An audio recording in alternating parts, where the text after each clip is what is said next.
So WWE Evolution has come and gone. What did I think about the pay-per-view? I really walked into it with no expectations. So I wasn't prepared to be dazzled, and I wasn't even prepared to be disappointed. I was just prepared to see WWE. That's it, as far as the women here. But then, there are a couple of matches that actually surprised me because of how good they were. There are a lot of women that showcased their moves. There are a lot of women that actually did some moves that was like, oh, okay, yeah, show off. Show off that shit. The last woman standing match, drug out, and it should have ended minutes before it actually did, but I can at least appreciate how they did it. Most of these matches were better than any Miz match ever. But I'm getting ahead of myself. These are the results, my opinions, and maybe even some rants about WWE Evolution.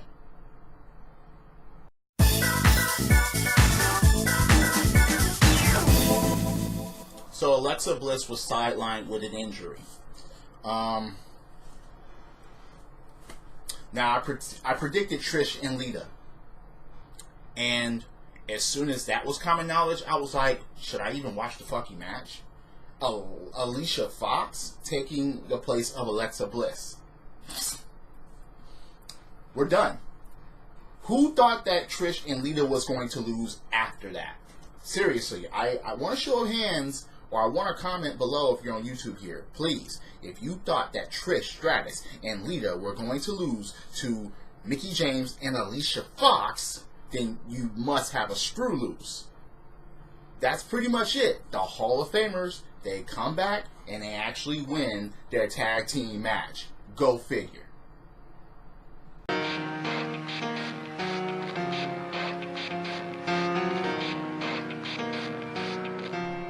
Okay, so I got this one wrong.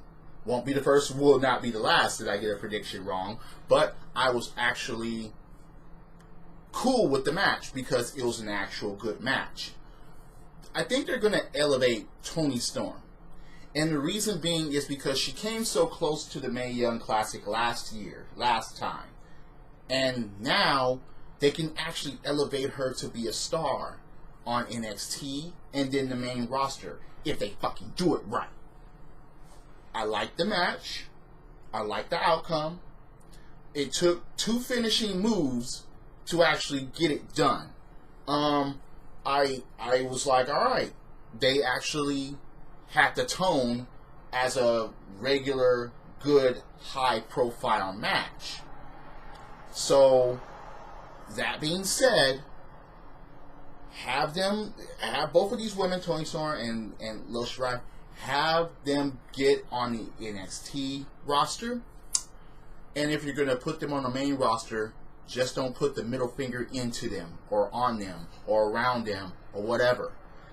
Please, WWE, you need more woman stars that are not in factions, that can get up in the ring and get the job done. You need that, especially if you're going to do some type of tag team women's division with Raw and SmackDown women's tag team championships. If you're going to do that, then you're going to need, this was called Evolution, you're going to need some elevation, you're going to need some evolving, and you're going to need some women stars that can actually get it done. You already have that, but don't middle finger it all up when they get to the main roster. When they get past NXT, get them to the main roster so we can take them seriously. Unlike most of the women in the Battle Royal, but more on that later.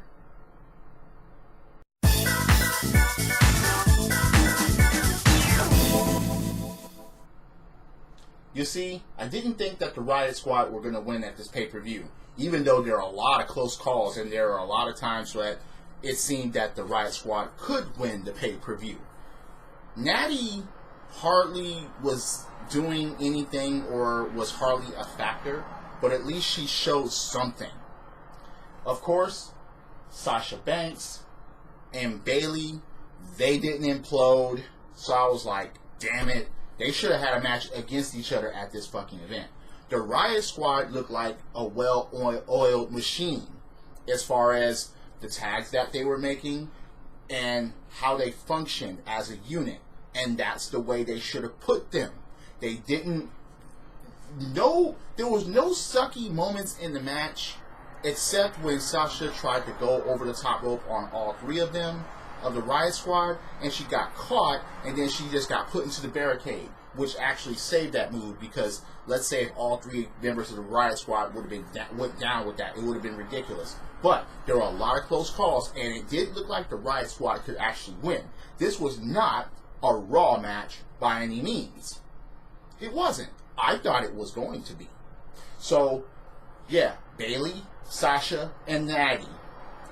The Catwoman herself, yeah, the Cat Lady, and Boss and Hug Connection, or Hug and Boss Connection, whatever you want to call them. They win, the Riot Squad lose, but Riot Squad losing doesn't really mean that anything was really taken away from them.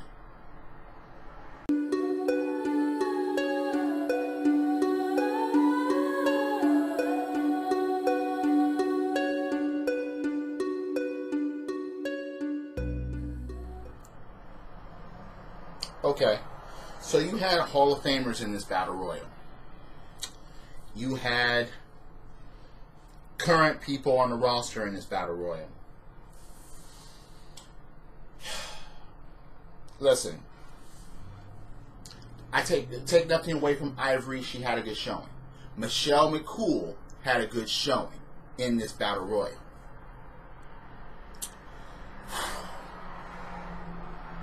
Nia Jax winning this.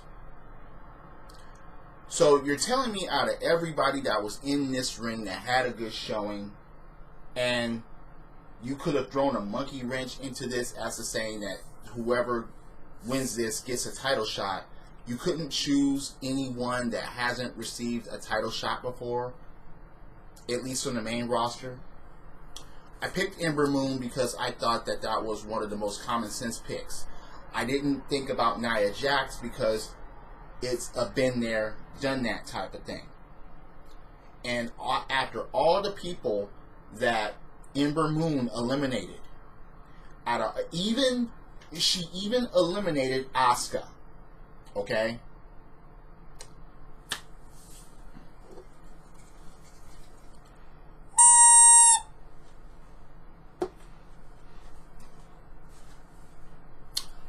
Whoever thought that Nia Jax winning this way after Ember Moon did all the fucking work and eliminating all the people that she did on this Battle Royal, whoever thought that it was good for WWE Creative, I'm talking to you, WWE Creative, whoever thought that that was a good idea, whoever thought that that was great, whoever thought that this would get past the fans, whoever thought that this was a good choice, whoever thought that you wanted us to have a wash, rinse, repeat of Nia Jax getting another title shot, you're a dick sucker, alright? Suck dick, okay? I'm not happy about that whatsoever. It should have been Ember Moon, especially after she done all that fucking work. WWE Creative, WWE, you are ridiculous for this result.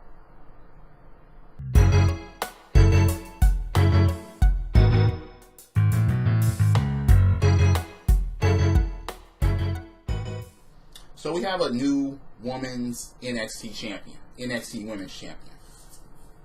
The first ever two-time women's NXT Women's Champion. Alright. The thing about this was the way it happened wasn't needed.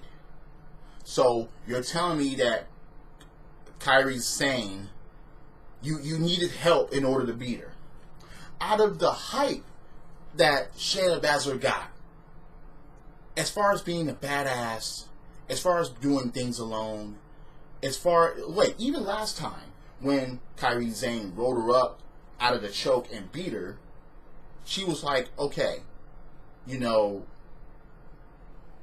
yeah, she won, but she didn't beat me, okay? Yeah, she had her in that roll up, constituted as a win for her to win the NXT Championship. But then you have your two MMA friends who will be in WWE shortly,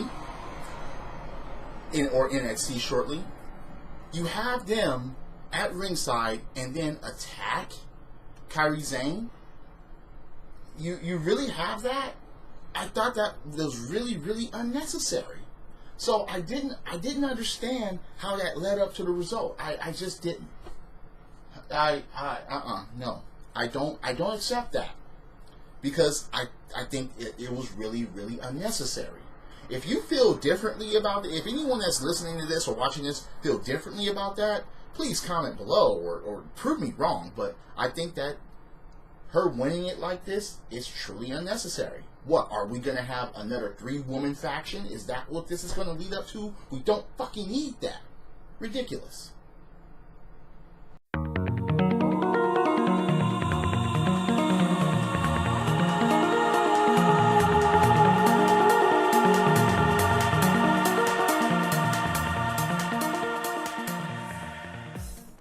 So this last woman standing match had just about everything in it that a last woman standing match or even a last person standing match should have.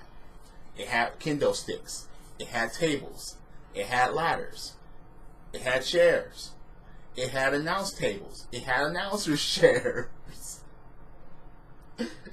It had high risk, moonsaults, splashes.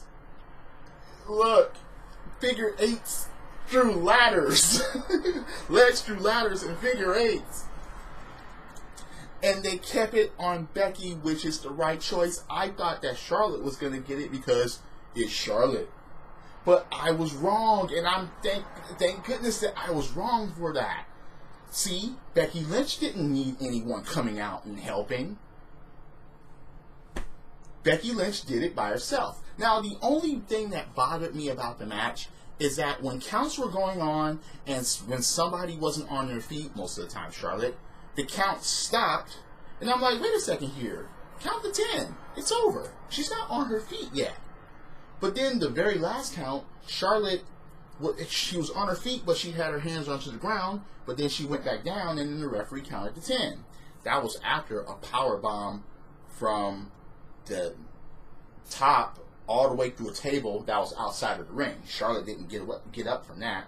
But the most ridiculous part of the match is when Charlotte was buried under chairs, announcers' chairs, tables, ladder, and she emerged from all of that, and then she looked at Becky, and Becky decided to try to run away. I'm like, wait a second here.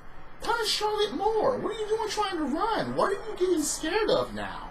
That's ridiculous. Yes, Becky tried to leave during the freaking match with the belt through the crowd, and I'm like, no, that's not going to work here. What, are they going to finish this in the back?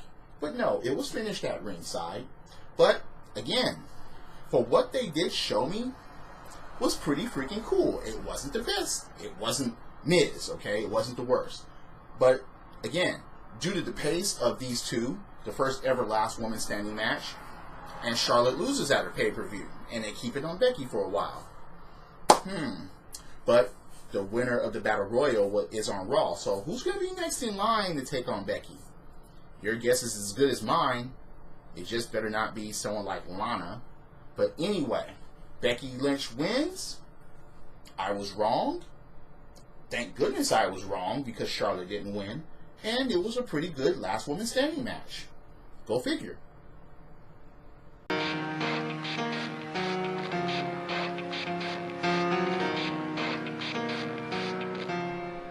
Why didn't the last woman standing match go on last? Why did it have to be Nikki and Brie versus Ronda Rousey? You knew Brie was going to get involved, and she did. Helping out, pushing. So wait. So Brie is married to Daniel Bryan, but she helped Nikki like The Miz would get help against Ronda Rousey.